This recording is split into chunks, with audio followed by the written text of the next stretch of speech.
Con estos programas de cribado lo que se pretende es detectar los casos o las pacientes que son susceptibles de desarrollar un cáncer de cuello de útero a través de la identificación de la infección de virus de papiloma humano o de lesiones precursoras o premalignas.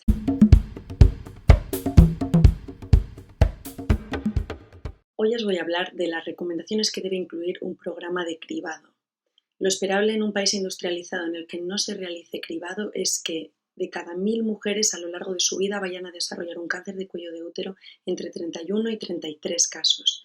Con estos programas de cribado lo que se pretende es detectar los casos o las pacientes que son susceptibles de desarrollar un cáncer de cuello de útero a través de la identificación de la infección de virus de papiloma humano o de lesiones precursoras o premalignas.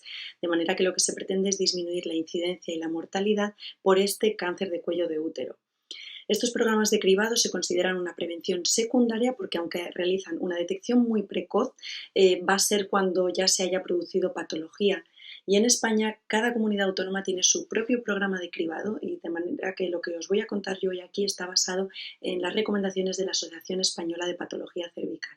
Según las recomendaciones españolas, el cribado debe comenzar a los 25 años y debe finalizar a los 65 años. El cribado no debe realizarse antes de los 25 años, independientemente de la edad de inicio de las relaciones sexuales de la mujer o de los factores de riesgo que pueda presentar. ¿Por qué?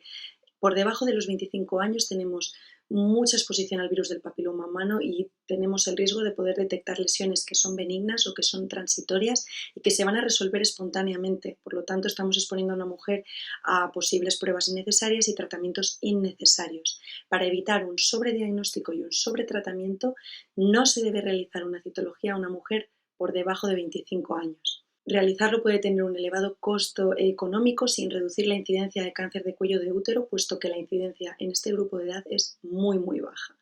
Por debajo de 25 años lo que debemos hacer es promover la prevención primaria con la vacunación, con el preservativo, mediante la planificación familiar para intentar evitar también otras enfermedades de transmisión sexual. Y como decíamos antes, el cribado va a finalizar a los 65 años siempre que exista un cribado mantenido y adecuado durante los 10 años previos o que haya habido un cribado adecuado durante 20 años después de haber tenido un antecedente de CIN o de cáncer de cuello de útero. ¿Qué son controles adecuados? Haber tenido al menos 3 citologías consecutivas cada 3 años negativas o haber tenido 2 determinaciones de HPV o 2 cotest, que son citología y HPV, negativos consecutivos y que la última prueba haya sido hace menos de 5 años. En estos casos se ha visto que la incidencia de lesiones mayor o igual a HSIL CIN2 es extremadamente baja, por eso son estas las recomendaciones.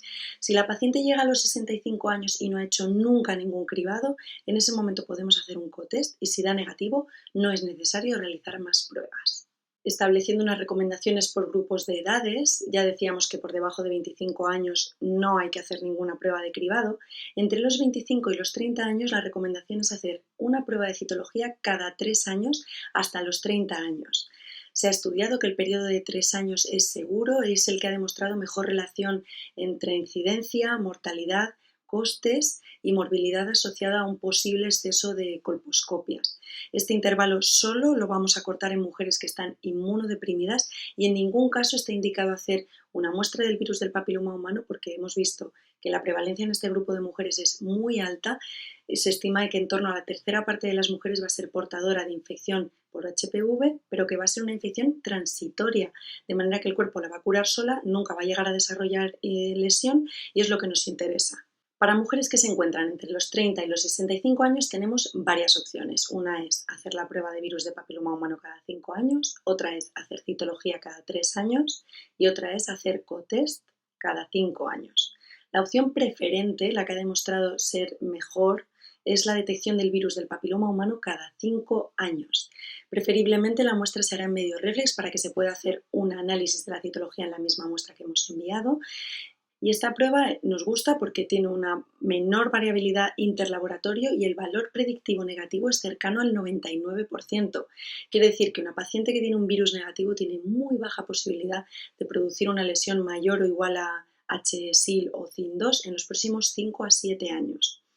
Se ha visto que cuando el virus del papiloma humano es negativo, la posibilidad de desarrollar un cáncer de cuello de útero o una lesión mayor a HSIL o CIN3 en los siguientes 6 años es del 0,27%. Después de un cotest sería un 0,28% y después de una citología a los 5 años este riesgo sería un poquito más elevado. Por eso, cuando el seguimiento no lo hacemos mediante prueba de HPV y lo hacemos mediante citología, el control se debe hacer cada 3 años. 3 años es el tiempo que se ha considerado adecuado, puesto que hacerlo cada menos tiempo no ha demostrado beneficio en la reducción de la mortalidad y, sin embargo, sí que aumenta considerablemente las colposcopias, los costes, el sobrediagnóstico y un posible sobretratamiento. Este cribado de citología cada 3 años se considera una opción aceptable y solo se debe realizar cuando los recursos o la infraestructura impidan la realización de la toma de virus de papiloma humano. Y en cuanto a la tercera opción, que es realizar un cotest cada 5 años, hacer una citología y un virus en la misma determinación, pues que os llegue el mensaje de que lo importante es saber el estado del virus. Hacer una citología adicional en esa misma muestra por sistema no ha demostrado mayor beneficio, solo ha demostrado beneficio en las situaciones excepcionales en las que la muestra es insuficiente por una mala realización. En esos casos el virus daría no detectado, pero la citología nos diría, ojo, que la muestra es insuficiente y por eso ha dado no detectado. No porque no esté, sino porque no tienen suficiente material. Solo en esos casos el cotest aporta un beneficio sobre la detección única de virus de papiloma humano.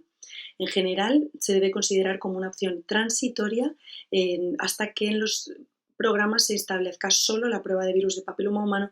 Existen algunos grupos que merecen alguna mención porque en ellos el cribado se va a hacer de otra manera. Por ejemplo, las mujeres que tienen una histerectomía previa total, cuando ha sido por patología benigna, se va a finalizar el cribado en ese mismo momento, puesto que vamos a haber quitado ya el útero y el cuello del útero, de manera que se acabaron los estudios citológicos. Otra cosa es cuando la histerectomía se ha realizado porque existía una lesión mayor o igual a HSIL o CIN2, y en ese caso hay que hacer un seguimiento y un control citológico de cribado durante al menos 20 años.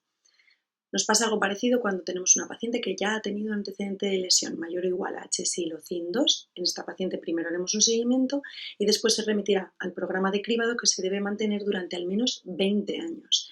La razón es que en las pacientes que ya se ha tratado y que han presentado estas lesiones, se ha visto que tienen entre 5 y 10 veces más posibilidades de desarrollar cáncer de cuello de útero que la población general, y por eso se debe mantener el cribado durante 20 años independientemente de que la paciente haya alcanzado los 65 años.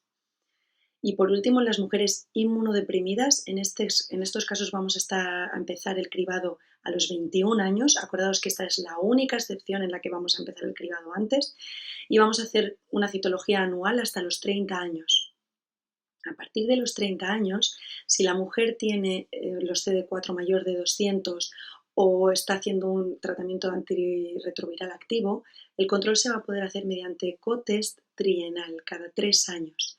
Pero si la paciente tiene menos de 200 CD4 o no está haciendo ningún tratamiento antirretroviral, entonces el control o el cribado se va a hacer mediante cotest anual, cada año. Las pacientes que tienen inmunosupresión congénita o adquirida o las pacientes con VIH son altamente susceptibles de que tengan una infección por virus del papiloma humano persistente, con lo cual tenemos más posibilidades de que penetren en los tejidos, desarrolle lesiones premalignas y que produzca cáncer de cuello de útero. Por eso en estas pacientes el control se hace un poco distinto. La prevalencia del virus del papiloma humano en estas poblaciones se cree que supera más del 30% con una elevada asociación de alteraciones citológicas, pero sí que se ha visto que en pacientes VIH con un correcto tratamiento antirretroviral tienen una incidencia de lesiones muy similar a las pacientes que son VIH negativas. El elevado valor predictivo negativo de la prueba del virus del papiloma humano permite que estas mujeres inmunodeprimidas con cotest negativo puedan prescindir con seguridad del control anual siempre que tengan los CD4 mayor de 200 o estén haciendo un correcto tratamiento antirretroviral. Cuando los CD4 están por debajo de 200, el control debe ser más estricto. Si se ha visto que estas pacientes presentan más posibilidad de tener una infección múltiple y que además esa infección sea persistente.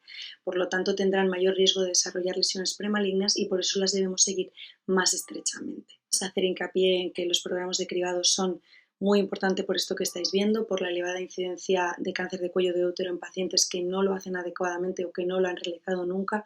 Es importante que se haga de manera adecuada y mantenida y durante los años que está establecido. Nada más, espero que os haya servido y nos vemos en los siguientes vídeos.